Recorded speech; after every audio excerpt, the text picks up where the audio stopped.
Kalena dhammat sawanang etamang kalamuttamang.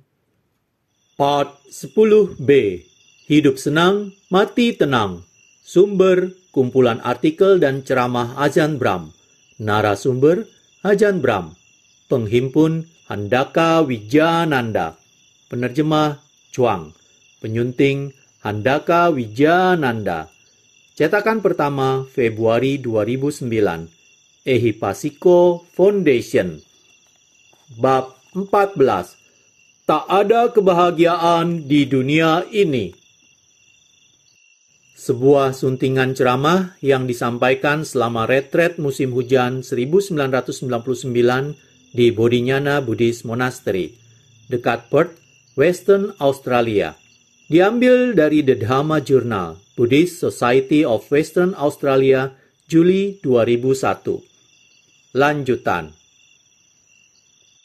Kemuakan terhadap hal yang kita sebut kehidupan ini. Buddha terus berkata bahwa 5 gugus adalah penderitaan. Saya tahu beberapa biku yang mengatakan bahwa hanya kemelekatan terhadap 5 guguslah yang merupakan penderitaan, bukan gugus itu sendiri. Anda baru saja melafalkan Anatta Lakkhana Sutta, khotbah tentang tiada diri, Mahawagga, 1,6,38 sampai 47.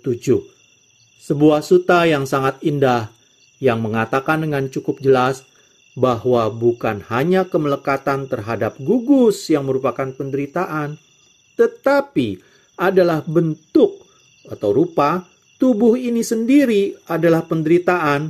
Perasaan atau wedana adalah penderitaan. Pencerapan, sanya, kesadaran, winyana, dan bentukan-bentukan batin, sangkara, adalah penderitaan. Semua yang terbentuk adalah penderitaan. Sabe sangkara dukkha. Anguttara Nikaya 11,134. Jika Anda menyadari hal ini, Anda mendapatkan kemuakan atau nibbida terhadap agregat-agregat ini. Kemuakan berarti bahwa Anda melihat 5 gugus tersebut sebagai sebuncah penderitaan belaka. Benar-benar melihat hal itu berarti bahwa Anda telah jenuh. Anda tak tertarik lagi. Anda telah tertolak dari 5 gugus tersebut. Tidak hanya dari salah satunya, tetapi dari kelima-limanya, terutama gugus batin. Mengapa Anda selalu ingin menceburkan diri ke dalam dunia dan mendapatkan lebih banyak perasaan, sensasi, dan pengalaman? Ayo keluar dan menonton film dan mendapatkan lebih banyak pengalaman. Ayo gaul dan cari istri, cari suami, dan punya anak. Anda belum benar-benar hidup kalau belum punya anak. Begitulah kata orang-orang. Itu bodoh. Itu hanya semakin mendapat banyak perasaan untuk dicemaskan, untuk dipedulikan, dan untuk menyiksa diri Anda sendiri. Keseluruhan tujuan dari praktek Buddhisme sebagaimana yang diungkapkan dalam kebenaran mulia ketiga adalah untuk berusaha melepas perasaan, untuk berusaha melepas pencerapan, untuk berusaha menenangkan bentukan-bentukan batin, dan untuk berusaha mengeliminasi kesadaran untuk membawa itu semua menuju sebuah akhir. Kadang saya terjerumus dalam kesulitan ketika saya berkata bahwa kesadaran adalah penderitaan. Saya senang menggunakan perumpamaan bagi kesadaran sebagai layar televisi. Ketika Anda benar-benar menyelidikinya, Anda melihat kesadaran bukanlah sebuah pesawat televisi dengan 6 jenis program yang berbeda, yakni penglihatan, pendengaran, penciuman, pengecapan, perabaan, dan fenomena batin. Tetapi kesadaran adalah 6 pesawat televisi yang sepenuhnya berbeda dengan hanya 1 jenis program pada masing-masing pesawat televisi itu. Inilah saat Anda benar-benar melihat apa sesungguhnya kesadaran itu. Ketika ada kesadaran, akan ada penderitaan. Kesadaran adalah kondisi bagi penderitaan. Winyana Paccaya Dukkha, sebagaimana dinyatakan dalam Sutta Nipata 734-735. Jika Anda mengetahui hal ini, Anda mengetahui akibat bahaya atau adinawa dalam kesadaran, dan lantas Anda mendapatkan kemuakan terhadap kesadaran. Dunia, kehidupan, tak peduli bagaimana Anda mengaturnya, selalu berakhir dalam penderitaan. Anda mendapat porsi kebahagiaan Anda, lalu penderitaan, lalu kebahagiaan, lalu penderitaan di alam manapun. Bahkan jika Anda masuk ke dalam kebahagiaan jhana-jhana, hal itu tidaklah bertahan lama. Anda harus keluar lagi sesudahnya. Anda mengalami sebuah retret 2 minggu yang indah. Dan ketika Anda pergi, Anda temukan murid-murid Anda lompat pagar dan Anda mendapat pekerjaan yang harus dilakukan. Tak peduli seberapa tinggi yang Anda capai dalam retret, Anda harus turun. Inilah sifat dari kehidupan. Jadi apa yang sebenarnya kita lihat ketika kita menggunakan kekuatan kebijaksanaan adalah kemanapun kita pergi di dunia, tak peduli apa yang kita lakukan, ujung-ujungnya semua yang kita peroleh adalah penderitaan. Ajahn Chah pernah menceritakan sebuah kisah tentang seekor anjing kudisan. Dia menderita gatal yang parah, sehingga dia pergi berjemur untuk meredakan gatal kudisnya. Tetap saja masih terasa gatal, maka dia berhujan-hujanan. Gatalnya masih belum hilang juga. Maka dia pergi ke bawah batu karang, ke dalam hutan, masuk kampung, tetapi tentu saja, kemanapun dia pergi, dia selalu membawa serta kudisnya itu bersamanya. Tak peduli kemanapun kita pergi di dunia ini, atau di dunia-dunia lain, penderitaan yang kita rasakan saat ini akan pergi bersama kita. Tidak ada jalan melarikan diri dengan cara ini, karena penderitaan selalu laten dalam eksistensi manusia dan bahkan dalam eksistensi para dewa atau makhluk surgawi. Entah Anda ada di dalam jhana atau tidak, penderitaan tetap saja ada. Setelah beberapa jenak, melihat semua aspek dan semua jenis kebahagiaan yang dapat ditemukan di dunia, seks, obat-obatan, rock and roll, bahkan sampai kebahagiaan meditasi tingkat tinggi, Anda dapati bahwa pada hakikatnya mereka adalah tak kekal, dan oleh karenanya kondusif bagi penderitaan. Setelah beberapa saat Anda menyadari apa yang telah Buddha katakan, bentuk adalah penderitaan, perasaan adalah penderitaan, persepsi, bentukan batin, dan kesadaran adalah penderitaan, seluruh gerombolan itu adalah penderitaan. Tak kala Anda benar-benar melihat penderitaan, dan bahwa kemanapun Anda pergi, penderitaan akan bersama Anda, maka Anda mendapatkan kemuakan terhadap hal yang kita sebut eksistensi ini. Anda temukan bahwa apakah di alam-alam dewa atau di alam-alam neraka atau di alam manusia, sama saja seperti anjing yang pergi ke berbagai tempat untuk meredakan rasa gatalnya. Itu hanyalah soal beberapa alam lebih menyakitkan ketimbang yang lainnya, tetapi semua alam adalah menyakitkan. Ketika alam-alam jhana jatuh berkeping-keping, muncullah rasa sakit dan penderitaan. Semakin tinggi kebahagiaan yang Anda miliki, semakin ada banyak penderitaan ketika kebahagiaan itu lenyap. Hal ini sama seperti orang-orang di dunia. Semakin mereka mencintai seseorang, semakin mereka menderita ketika orang itu meninggal. Semakin Anda mencintai keberadaan Anda di alam-alam jhana yang hebat, di alam-alam dewa yang lebih tinggi atau Brahma Loka, ada semakin banyak penderitaan ketika keberadaan itu runtuh dan lenyap. Inilah hakikat pengalaman. Tak berapa lama, Anda menyadari bahwa seluruh tujuan dari ajaran Buddha adalah untuk mengakhiri penderitaan melalui pengakhiran kelahiran, untuk menemukan sebab dari kelahiran dan mengenyahkan penyebab itu. Mengapa Anda bernafsu terhadap penderitaan? berkenaan dengan kehidupan yang Anda jalani sekarang ini, Anda terjerat dengannya. Jika Anda berusaha mengakhirinya secara prematur, Anda hanya akan mendapatkan kehidupan yang lain. Dan Anda harus mengulangi semuanya ini lagi. Bunuh diri bukanlah jalan untuk mengakhiri kehidupan. Anda mengakhiri kehidupan dengan memotong habis nafsu, memotong habis penyebab. Jika Anda menyelidiki segala sesuatu menurut musabab yang saling bergantung, paticca samuppada, Anda akan melihat bagaimana kelahiran berulang terjadi. Dan apakah proses ini yang membuat Anda masuk ke dalam kehidupan lain pada masa mendatang? Anda telah membahan bakari proses itu sekarang dari delusi akan suatu diri dan dari delusi bahwa ada kebahagiaan di suatu tempat di dunia ini. Anda bernafsu atas dasar dusta bahwa di suatu tempat, suatu lokasi, ada kebahagiaan, ada pemenuhan, ada apa yang benar-benar Anda inginkan. Apa yang sesungguhnya Anda cari-cari di dunia ini, itu ada di luar sana di suatu tempat. Begitu pikir Anda. Untuk alasan itulah Anda bernafsu. Jika Anda tahu tidak ada kebahagiaan di dunia, tidak di suatu tempat, tidak dimanapun, mengapa Anda bernafsu? Semua jenis nafsu akan dilenyapkan.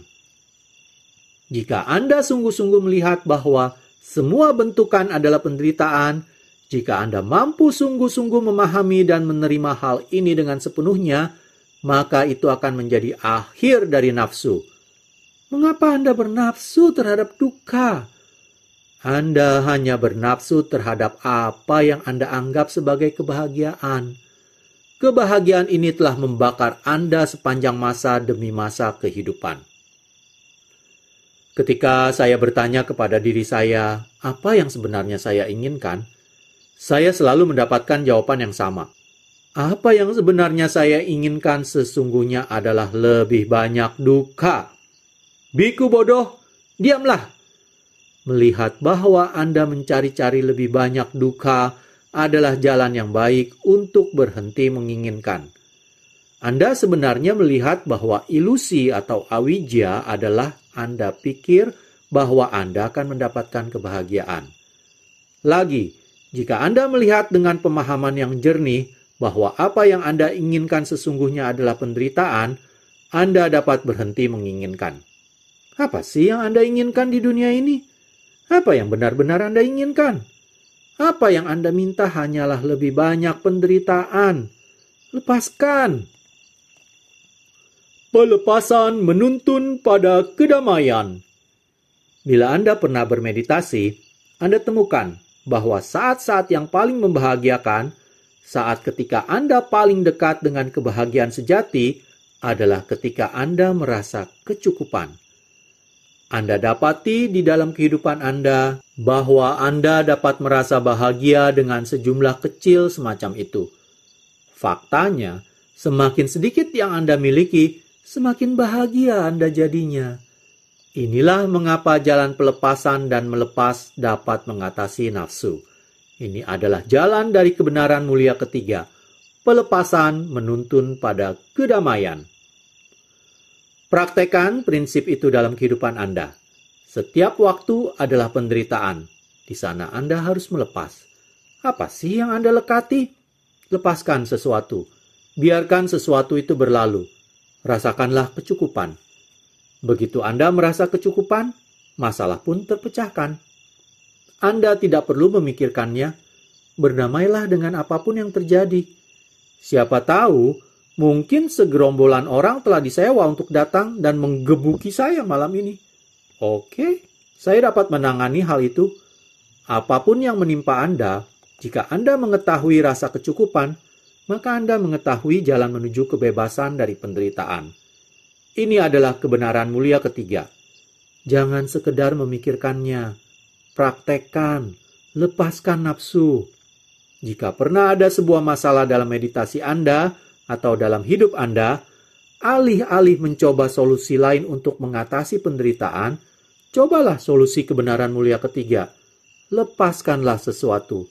Lepaskanlah nafsu. Lagi, Anda bernafsu terhadap sesuatu dan itu menyebabkan penderitaan. Jadi tanggalkanlah hal itu. Temukan apa yang Anda inginkan, apa yang benar-benar Anda inginkan, dan Anda akan tahu apa yang menyebabkan Anda menderita. Lepaskan hal itu. Aku ingin sehat. Lepaskan. Terima sajalah keadaan sakit. Oke, aku sakit. Ayo lihat seberapa sakit saya jadinya. Jenis sikap seperti itu membuat marah, cemas. Ketika Anda melakukan hal seperti itu, balasannya datang. Ayolah, jangan bodoh. Kamu akan merasa lebih sakit dan sengsara lagi. Lihat seberapa sakit Anda jadinya. Itulah jenis kecukupan hati yang bertentangan arah dengan nafsu. Inilah yang namanya pelepasan. Jangan membangun rumah masa depan apapun. Terbutakan oleh ilusi, terbelenggu oleh nafsu, kita sesungguhnya mengambil dan membangun rumah-rumah bagi masa depan kita. Lihat Dhammapada 153-154. Membangun rumah bagi masa depan itu adalah bhawa. Secara harfiah berarti keberadaan. Hal itu persis seperti ketika kita membangun pondok-pondok di wihara ini. Kita harus membangun pondok sebelum seseorang bisa pindah ke dalamnya. Kita membangun eksistensi masa depan kita dalam kehidupan saat ini melalui ilusi dan nafsu.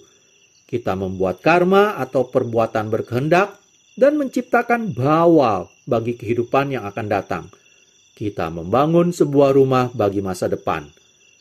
Itulah sebabnya mengapa Anda telah mendengar, dan ini berasal langsung dari ajaran Buddha, bahwa bagi orang-orang yang membuat jasa besar ada sebuah wisma surgawi atau wimana yang telah menanti mereka di alam surga.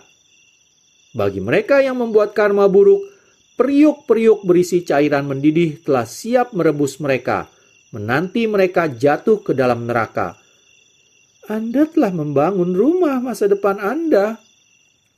Jika Anda benar-benar seorang yang tanpa rumah, seorang anagarika, Anda semestinya tidak hanya menjual rumah Anda di dunia ini, tetapi pastikan Anda tidak membangun rumah masa depan apapun bagi fantasi-fantasi, impian-impian, dan harapan-harapan Anda demi beberapa jenis kebahagiaan pada suatu waktu di masa depan. Lagi, dengan impian dan fantasi itu, Anda sesungguhnya menciptakan kondisi-kondisi. Anda membangun rumah, membangun keadaan eksistensi, di mana Anda akan menemukan kelahiran kembali. Jangan meremehkan kekuatan pikiran untuk menciptakan alam eksistensi. Pikiran adalah pelopor, dan pikiran adalah pemimpin. Dhammapada 1-2. Pikiran adalah hal yang utama. Dunia eksis dalam pikiran. Pikiran dapat menciptakan seluruh dunia, seluruh semesta, seluruh keadaan eksistensi melalui ilusi dan nafsu. Buddha terus mengatakan hal itu karena Anda telah jenuh, karena Anda telah merasa tertekan sampai Anda menjadi gila. Karena hal ini dan itu telah menimpa Anda. Anda telah mencucurkan air mata dalam seluruh keberadaan Anda yang lebih banyak daripada air yang ada di seluruh lautan di dunia. Sangyutta Nikaya 15.3. Sebegitulah air mata yang telah Anda cucurkan dan tangisan yang Anda isahkan. Kapan Anda akan berhenti memenuhi lautan? Kapan tulang belulang Anda berhenti menyesaki pekuburan? Saat Anda melihat 4 kebenaran mulia, itulah waktunya. Buddha berkata bahwa saat Anda melihat 4 kebenaran mulia dan melihat penderitaan yang laten dari kehidupan, kemuakan akan muncul. Kemuakan yang indah, yang mengagumkan, yang tidak mencari jalan keluar di luar, melainkan mencari jalan keluar di dalam diri. Anda tidak seperti anjing kudisan yang mencoba pergi ke suatu tempat lainnya untuk mendapatkan kesembuhan dari kudisnya. Dan Anda tidak seperti seekor anjing yang berusaha bunuh diri untuk mendapatkan kesembuhan dari kudisnya. Alih-alih, Anda berusaha untuk berdamai dengan kudis itu, belajar hidup dengannya ketimbang melawannya. Anda temukan bahwa ketika Anda dapat berdamai dengan kudis itu, kudis tersebut lenyap. Melalui nafsu, Anda mengetahui penderitaan. Dari melihat penderitaan sepenuhnya, Anda mendapatkan kemuakan. Dari kemuakan, datanglah ketidaktertarikan atau wiraga. Ketidaktertarikan adalah memudarnya segala sesuatu. Hal-hal lenyap, pergi, berakhir. Adalah mengagumkan ketika Anda mulai melihat hal-hal lenyap. Seluruh dunia memudar dan hilang ke dalam kekosongan. Adalah hal luar biasa untuk mengetahui hal-hal lenyap. Saya ingat, sebagai seorang anak muda, saya berkelana di bagian selatan Meksiko ke sebuah kota yang bernama Oaxaca. Kota itu adalah pusat budidaya jamur, tetapi saya tidak tertarik pada jamur, dan saya tidak membeli jamur juga karena waktu itu saya sudah menjadi seorang Buddhis. Saya ingat mengalami sebuah citra batin atau nimitta saat berada di sebuah kamar dan melihat tembok dan langit-langit menjadi seperti mentega, meleleh, dan menghilang ke dalam ketiadaan. Waktu itu lumayan mengerikan, tetapi itu hanya sebuah tanda bahwa saya mulai memahami apakah persepsi itu dan mengizinkan hal-hal melenyap, memudar, dan mengosong. Semua ini yang Anda anggap sebagai nyata adalah sebuah ilusi. Seperti yang Buddha katakan, tubuh Anda ini hanyalah seperti buih di sungai Gangga, Sangyutta Nikaya 22.95. Anda meraupnya dan tidak ada sesuatu pun yang benar-benar di sana. Itu bukan milik Anda. Itu hanyalah sebuah tubuh. Hanya darah dan tulang yang tercipta dari makanan. Anda menatap perasaan dan itu hanyalah sebuah rintik hujan yang mengenai sebuah genangan. Selama retret saya, selama salah satu badai hujan ketika saya sampai pada ujung jalur di bawah beranda saya, turun hujan deras. Terbentuk sebuah genangan di sana dan ada buih di sebuah sisi dan gelembung-gelembung kecil muncul dari tetes-tetes di got. Saya berpikir dalam hati bahwa buih itu seperti tubuh saya dan gelembung-gelembung kecil yang disebabkan oleh tetes-tetes air yang mengenai genangan adalah semua perasaan. Perasaan bahagia, perasaan sedih, perasaan diantaranya. Pop! Dan perasaan-perasaan itu lenyap. Satu lenyap, satu lagi, dan satu lagi. Sepenuhnya tak menentu dan di luar kendali saya. Anda tahu bahwa kadang Anda akan merasa bahagia dan kadang Anda merasa sedih. Dan tak ada sesuatu yang dapat Anda lakukan terhadapnya dalam kehidupan ini. Memang begitulah adanya. Semakin lepas, semakin bahagia. Bahagia, akhirnya mengetahui bahwa tak ada kebahagiaan di dunia ini. Itu berarti tidak ada yang salah dengan Anda. Ketika Anda benar-benar memahami hal ini, Anda semakin dapat melepas pembangunan dunia-dunia ini. Ketika Anda memahaminya, maka dalam meditasi, Anda membuat dunia menjadi lebih dan lebih sederhana lagi. Dan seberapa lebih sederhana lagi yang dapat Anda buat dengan masuk ke sebuah meditasi mendalam, di mana di situ nyaris tak ada apapun yang tersisa. Terkadang, Anda sampai pada titik di mana hanya napas yang ada. Dan itu adalah satu-satunya hal yang masih tersisa di seluruh dunia. Itu benar-benar murni. Kadang Anda dapat melepas napas, dan hanya suatu citra batin yang tersisa. Hanya cahaya indah di dalam pikiran.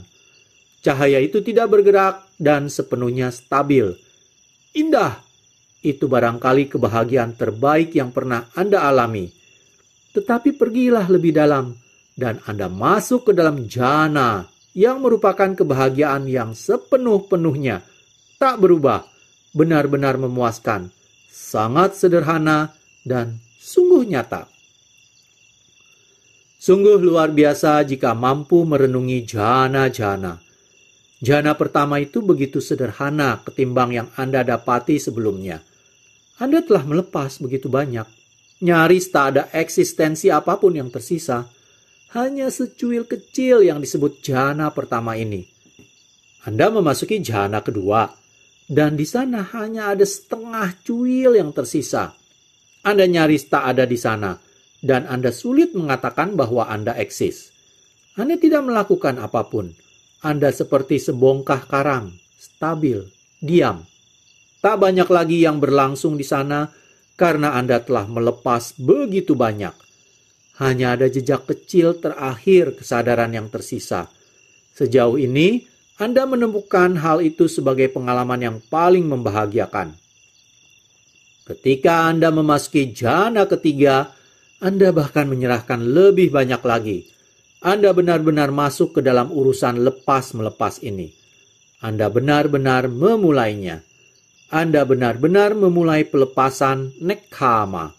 Anda tak sabar untuk melepas lebih banyak lagi. Seberapa banyak lagi yang dapat kulepas? Anda menyadari hal ini adalah jalan pembebasan dari penderitaan. Melepas. Anda paham mengapa begini? Karena jauh di dalam sini tidak ada siapa-siapa. Ketika tidak ada sang pemilik, kepemilikan Anda bebas untuk diambil oleh siapapun.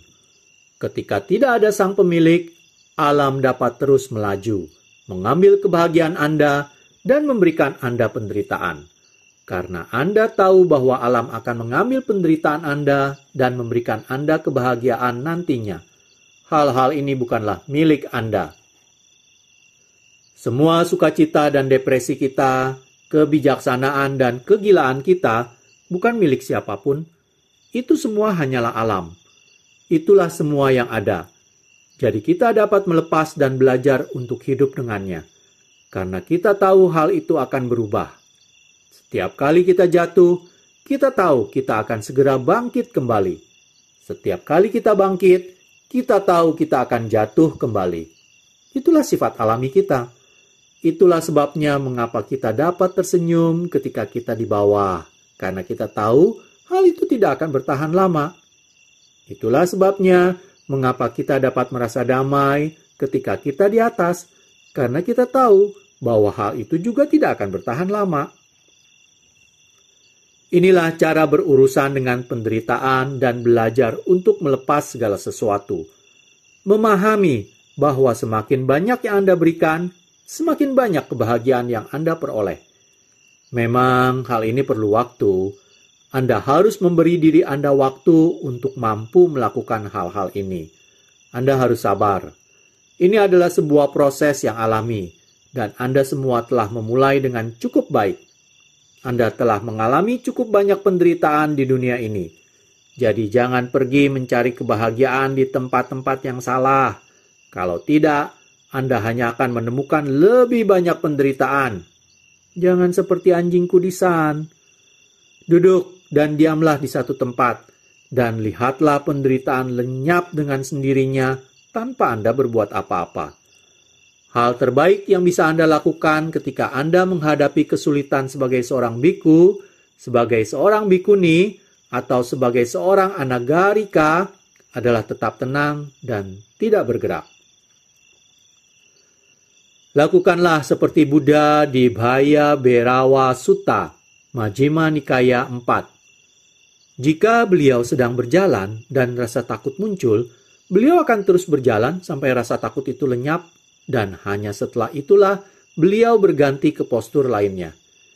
Jika beliau sedang duduk, beliau tidak akan bangkit, beliau akan tetap duduk sampai rasa takut itu surut. Jika beliau sedang berbaring atau berdiri, beliau melakukan hal yang sama. Lakukanlah hal yang sama ketika Anda merasakan penderitaan apapun dalam kehidupan Anda. Jangan ubah posisi Anda.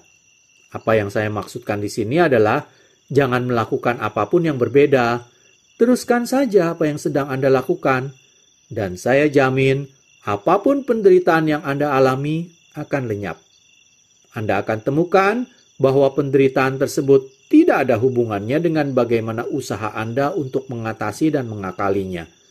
Hal itu tidak ada urusannya dengan wihara ini, dengan tubuh Anda, dengan kesehatan Anda, dengan usia Anda, atau dengan apa saja. Itu itulah kelakuan penderitaan, datang dan pergi semaunya. Apapun yang Anda lakukan, itulah sifat penderitaan. Hanya datang ketika penderitaan itu ingin datang. Datang tanpa diundang dan pergi tanpa permisi. Penderitaan akan pergi ketika ia ingin pergi, bukan ketika Anda ingin ia pergi. Faktanya, semakin Anda ingin penderitaan pergi, semakin betah penderitaan mendekam. Penderitaan suka menentang seperti itu. Sesungguhnya, jika Anda menyambutnya dan mengizinkannya tinggal, penderitaan tidak akan tahan dengan Anda, dan ia pun akan pergi. Itulah sifat penderitaan. Tetapi terutamanya penting untuk diketahui secara mendalam bahwa 5 gugus itu sendiri, bahkan kesadaran pun, adalah penderitaan. Semakin sedikit Anda memiliki kesadaran, semakin damai Anda jadinya. Jhana adalah kebahagiaan tertinggi yang dapat Anda rasakan sampai Anda melepas sepenuhnya dan meraih pencapaian pemadaman, Nirodha Samapatti, di mana tidak ada kesadaran sama sekali. 5 gugus berhenti sejenak. Begitu 5 gugus itu telah berhenti dan Anda bangkit sesudahnya, Anda pasti tahu, tidak bisa tidak, bahwa kesadaran adalah penderitaan. Pencerapan adalah penderitaan. Perasaan adalah penderitaan. Tubuh adalah penderitaan. Bentukan batin adalah penderitaan. Kelahiran adalah penderitaan. Dan kehidupan adalah penderitaan. Jadi, ketika Anda menderita, itu membuktikan bahwa Buddha memang benar. Juga, Anda tahu bahwa semakin Anda mampu melepas, semakin kurang penderitaan yang Anda rasakan. Hal itu lagi-lagi membuktikan bahwa Buddha memang benar. Jika Anda mampu sepenuhnya melepas, Anda tahu sebab dari segala derita akhirnya teratasi. Seorang pekerja menunggu upahnya. Dalam Anatta Lakhana Sutta, Mahawagga 1 Romawi 6,38-47, Buddha berkata bahwa dari kemuakan muncullah ketidaktertarikan. Ketika Anda menjadi jenuh dengan kelima gugus ini, mereka mulai memudar. Dan dari ketidaktertarikan muncullah kebebasan atau vimutti. Dari kebebasan itu Anda ketahui Dari kebebasan itu Anda ketahui bahwa Anda tidak membangun rumah apapun lagi. Anda sepenuhnya telah mencampakkan segala sesuatunya. Anda tahu kelahiran telah dihancurkan. Anda sekedar menjalani hidup ini sampai waktunya tiba. Anda seperti seorang pekerja yang menanti upahnya. Lihat Theragatha 1003. Anda telah menyelesaikan pekerjaan Anda, dan Anda tahu tidak ada lagi eksistensi masa depan bagi Anda. Dengan sendirinya, itu adalah sebuah kebahagiaan luar biasa. Mengetahui bahwa apapun penderitaan yang Anda alami antara saat ini dan terurainya gugus-gugus atau parinibbana, hanyalah sebegitu saja. Dan itu adalah penderitaan terakhir yang harus Anda alami di sangsara. Jika Anda belum mencapai hal itu, atau jika Anda belum memasuki arus, itu berarti penderitaan di hadapan Anda di sangsara adalah tanpa akhir. Kehidupan demi kehidupan melewati hal-hal yang itu-itu saja. Tetapi jangan menyalahkan siapapun atas penderitaan Anda. Dan jangan menyalahkan diri Anda sendiri. Itu adalah sifat sejati eksistensi. Cukup terapkan kebenaran mulia ketiga mengenai melepas atau kebenaran mulia keempat mengenai praktek moralitas, sila, perhatian sinambung atau samadhi, dan kebijaksanaan panya. Jagalah sila dan Anda pun mengurangi penderitaan. Kembangkan perhatian yang sinambung, lembut, teguh, dan stabil dalam pikiran Anda. Dan Anda bahkan mengurangi lebih banyak penderitaan lagi. Kembangkan kebijaksanaan, dan Anda mengakhiri penderitaan. Bahagia akhirnya. Sebelum saya mengakhiri, ada 2 catatan. Pertama, penting untuk disadari bahwa meskipun kita berbicara mengenai silih bergantinya kebahagiaan dan penderitaan dalam kehidupan, secara mutlaknya semua itu adalah penderitaan. Sebuah pengalaman yang kini Anda persepsikan sebagai kebahagiaan karena penderitaan yang dirasakan sebelumnya, mungkin dirasakan sebagai penderitaan nantinya pada perbandingan dengan sebuah kebahagiaan yang lebih besar lagi. Demikianlah, dalam pandangan terluas, semua pengalaman adalah penderitaan. 2. Mara adalah penggoda versi Buddhis. Mara muncul dalam naskah-naskah, baik sebagai sosok yang nyata, sebagai makhluk halus, dan sebagai personifikasi kejahatan dan nafsu, dari segenap kehidupan duniawi dan kematian. Lihat Ñanatiloka Thera, Buddhist Dictionary, revisi keempat edisi, halaman 116, Buddhist Publication Society, Kandy, Sri Lanka, 1980. Demikianlah berakhir sudah pembacaan bab 14, tak ada kebahagiaan di dunia ini. Pada part selanjutnya saya akan mulai membacakan bab 15, meditasi, jantung Buddhisme. Terima kasih. Kalena dhammat savanang etamang kalamuttamang